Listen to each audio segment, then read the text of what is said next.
Hello bachcho, let's see question. In the figure shown, initially spring is in relaxed state and blocks are at rest. Now 100 Newton force is applied on block A and B as shown figure. After some time, the velocity of A2 and B4 and block A displaced by the 10 and B displaced by the 30.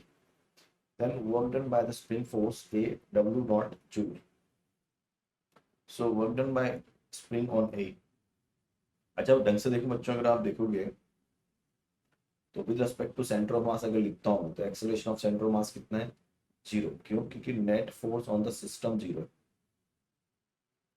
ठीक है, okay.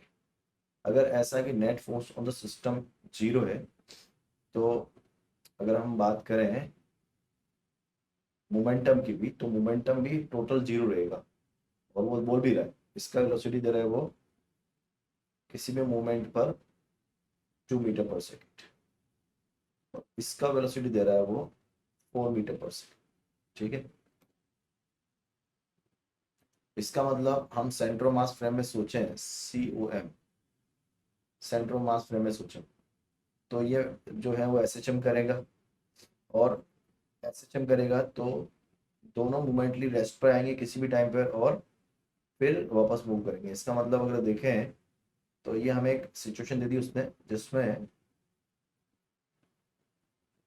हमें ये बोला गया है कि आपका centre of मास है, सेंटर ऑफ मास के रेस्पेक्ट में ये मूव कर गया है कितना, डिस्प्लेस हो गया 10 सेंटीमीटर, और ये डिस्प्लेस हुआ है कितना, 30 centimetre.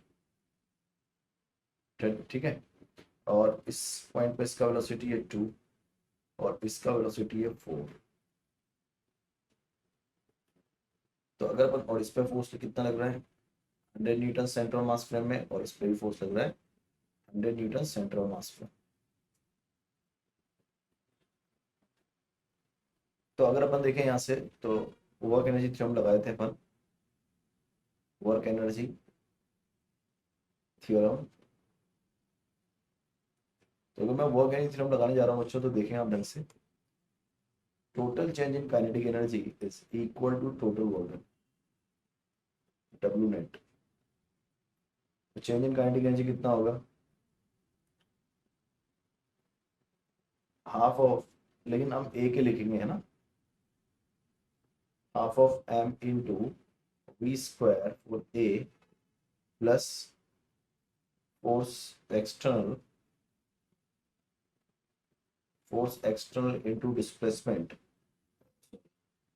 Is equal to, work done लिखेंगे फॉर एक्सटर्नल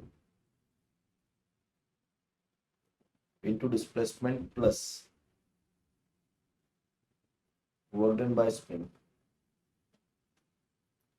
तो ये हो गया 1/2 M, A का 2 है, VA 2 है, is equal to force external जो है वो 100 है, इंटू डिस्प्लेसमेंट 10 इंटू -2 है, प्लस डब्ल्यू स्प्रिंग। तो ये हो गया 4 is equal to 10 plus W spring. तो डब्ल्यू स्प्रिंग जो हो गया वो हो गया माइनस का 6 जूल। बच्चों इसको सेंटर ऑफ मास फ्रेम से ही सोचना पड़ेगा। अगर सेंटर ऑफ मास फ्रेम से नहीं सोचूंगा तो मैं ये चीज नहीं लिख पाऊंगा जो मैं लिख रहा हूँ, कांस्टेंट फोर्स से मल्टीप्लाई कर रहे हैं। जबकि अगर हम with respect to ground frames देखेंगे तो इस पर जो ये 100 है वो वेरी करता चला जाएगा। ठीक है, ये हमेशा 100 नहीं रहेगा। तो ये जो राइट आंसर आएगा इसका आ जाएगा -6 जूल। All the best.